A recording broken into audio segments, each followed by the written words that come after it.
Oh no! What is this? In my worn-out state right after giving birth, I screamed while clutching my phone. After 2 years of marriage, we finally had our child. I had eagerly awaited celebrating the birth with my beloved husband. However, he vanished without a trace just before the delivery. Even when the labor started, I couldn't reach him, and he never showed up at the hospital, even after our daughter let out her first cry.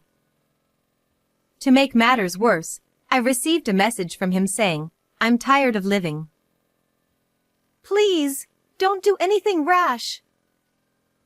All I could do was pray for his safety, but my husband never returned. And then, 25 years later, I would come to learn the truth in an unexpected way. I, Kathy, got married at 26. My husband, Steve, was 28. We sometimes argued, but that was proof that we were doing well as a couple. We clashed because we cared about each other, and at least I believed that we were supporting each other well.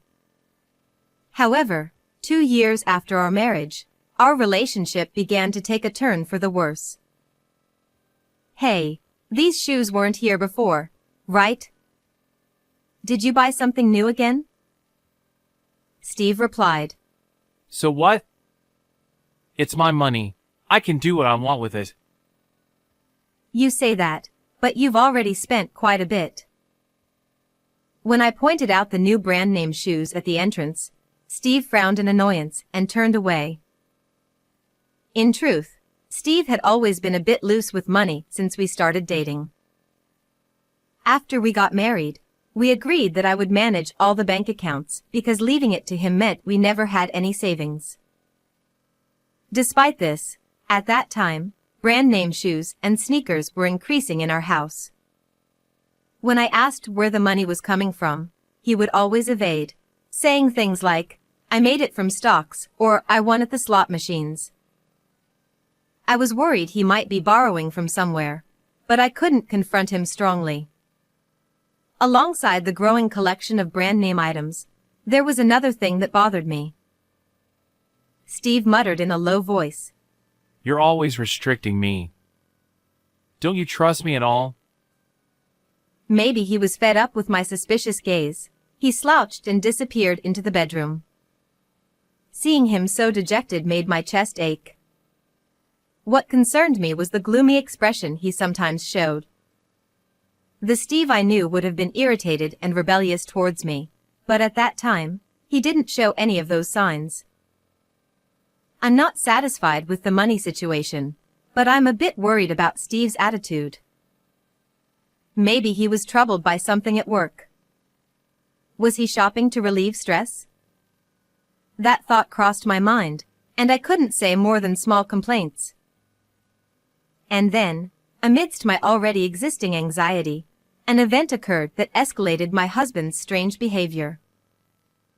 It happened when I found out I was pregnant. We had talked about wanting children since the early days of our marriage, so I was over the moon. "Hey, the baby is finally coming." Huh? Oh, yeah. That's great. However, Steve averted his eyes from me with a distant attitude. From that point on, Steve started going out more, almost as if he was avoiding me. Not only on days off, but even on weekdays, he wouldn't come home until late at night. Eventually, his excuses for business trips and travels increased, and he started staying out overnight more often. "Hey, I understand work is tough, but could you come home a bit earlier? I'm feeling anxious about the first childbirth." But even when I pointed it out, he didn't respond, dismissing it as business dinner or can't hang out with friends once the baby is born. Steve seemed positive about having a child before, but does he realize what it means to be a father? Naturally, I still felt uneasy about this, but it was a fact that once the baby was born, we wouldn't have much time together, so his words made sense.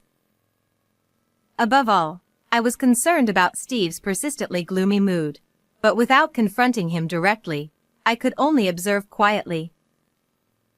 However, delaying addressing the issue was a mistake. As the due date approached, an incident finally occurred. It was late at night on a day when I was in my last month of pregnancy, and I was asleep. Suddenly, my stomach began to ache, and I woke up. Labor had started. I need to contact Steve. It hurts. As usual, I sent a text to my husband, who wasn't at home, but there was no response. So, I went to the hospital alone in a taxi. From then on, I was solely focused on giving birth, and although I don't remember much, my efforts paid off, and a healthy baby girl was born safely. However, our joy over our child's birth was short-lived. Both sets of parents, with serious expressions, rushed to the hospital. And then, they told me that they couldn't reach Steve. From then on, the mood shifted dramatically, and we began to search for my husband with unsettled feelings. Despite my postpartum condition, I contacted our mutual friends and his workplace. But no one knew where he was, and to my surprise, his workplace reported that Steve had already resigned days ago. I didn't hear anything about that. What's going on? What's happening? Amidst the confusion, a notification popped up on my tightly held phone. When I looked, it was none other than a message from Steve. Feeling relieved that there was some response, I opened the message, but my relief turned into shock when I read its contents. I've been thinking for a while, but I'm not qualified to raise a child as pathetic as me. Living has become unbearable. Please don't look for me. That's what it said. My in-laws screamed at the ominous message. As for me, I couldn't believe it, staring at the screen of my phone in disbelief. Certainly, there were times when he seemed strange, but I never imagined he was feeling so cornered. What is this? Please, don't do anything rash. But my plea was in vain, and my husband never returned. Moreover, as a result of reporting to the police, his shoes were found lined up on a nearby cliff. This led the police to suspect suicide, and the investigation continued, but his body was never found, and eventually, the search was called off. Thus, my husband left us, leaving behind only our beloved daughter, disappearing before our eyes. Why? Why didn't I listen to him more? For a while, consumed by regret and guilt, I couldn't do anything but cry. However, I couldn't continue like that forever. A few months after the incident, I somehow started working to raise my daughter. Despite not giving up on Steve and frequently gathering information, there was no progress. Balancing childcare and work was tough, but to ensure we never lose our family again, I poured all my love into my daughter as much as possible. And so, amidst the busy days, I realized that a whopping 25 years had passed since my husband had disappeared. At 53 years old, I was living with my 25-year-old daughter, Emily, who had grown up beautifully despite being raised in a single-parent household. To contribute to the household, Emily started her singing career in her teens and transitioned into acting, becoming quite a success in the industry. Thanks to her, we never faced financial difficulties, and we enjoyed a happy life together. However, secretly, I still harbored feelings for my husband.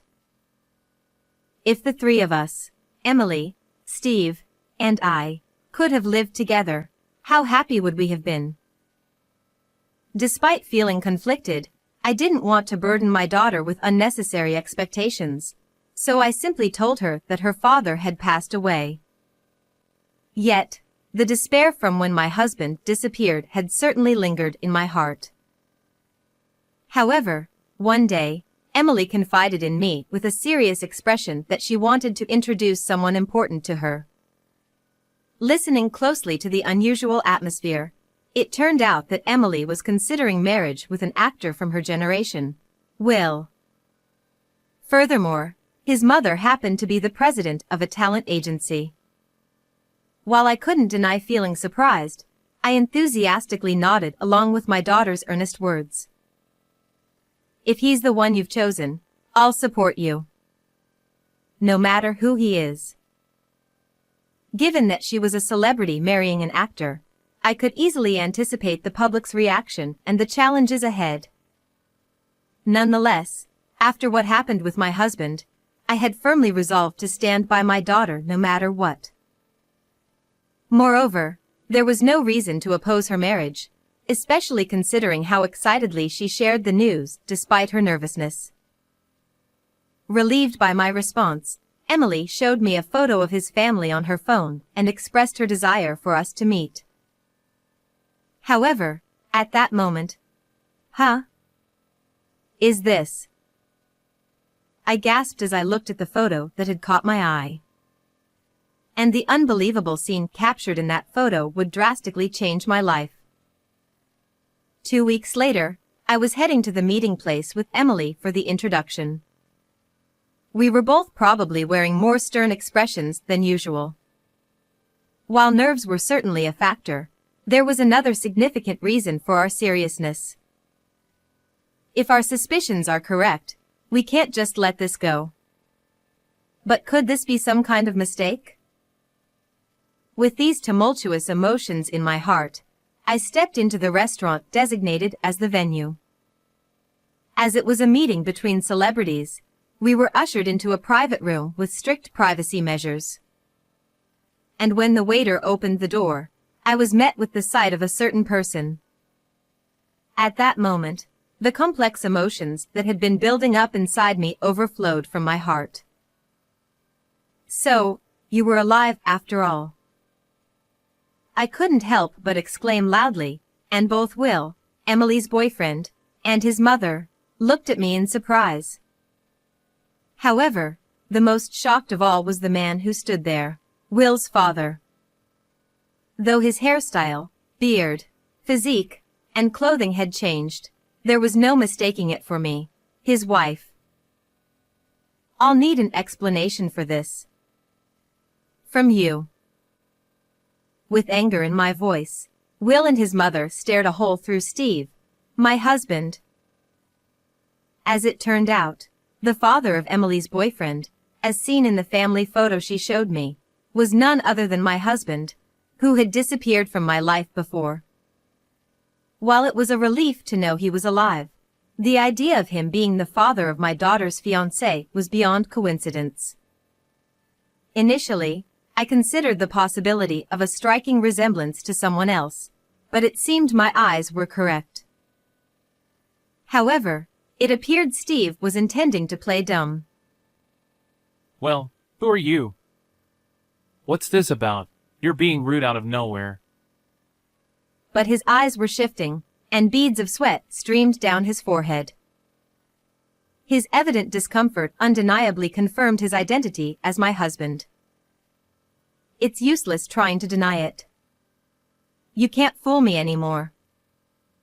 I confronted him, my tone growing stronger involuntarily. May I have a little explanation, please? Then, Will's mom, Beth, who had been bewildered until then, opened her mouth, seemingly unable to bear the situation any longer. Though she seemed shocked and struggling to grasp the situation, her calm inquiry revealed her professionalism as the president of a major talent agency. After taking a deep breath to calm myself, I looked her straight in the eye and pulled out some documents from my bag. Steve and I are married, and this is the proof. From there, I disclosed everything about his relationship with me to Will and Beth. On the day Emily showed me the family photo of her fiancé, she seemed suspicious of my reaction. So, I finally told her the truth about her father for the first time. I explained about the message hinting at suicide he sent on the day of our daughter's birth, the uncertainty about whether he was alive or dead, and how the man in the photo looked identical to him. After hearing everything from me, Emily proposed hiring a detective with her own money because she couldn't marry someone with the same father as herself. And after waiting for a week, the investigation results matched the time when my husband disappeared with the time he started living with Beth. With plenty of other evidence, it was confirmed that Will's father was indeed Steve. Beth had been staring at the report from the detective agency with Will for a while, but suddenly, she looked up. Indeed. I was opposed to marrying him officially, and this seems to be the reason. She said, glaring at Steve with anger in her eyes. I met him when my son was 2 years old. Will is his stepson. Then, Beth explained to us how she came to live with him. According to her, she had recently lost her husband in an accident and was working hard while taking care of the young Will. She happened to meet Steve, who was kind to her. Since Will is a little older than Emily, he probably started cheating on her before my pregnancy became known, at the point when his behavior became suspicious. Of course, I heard he was single. So, we had something like a common law marriage. Beth quietly expressed her anger, glaring at Steve.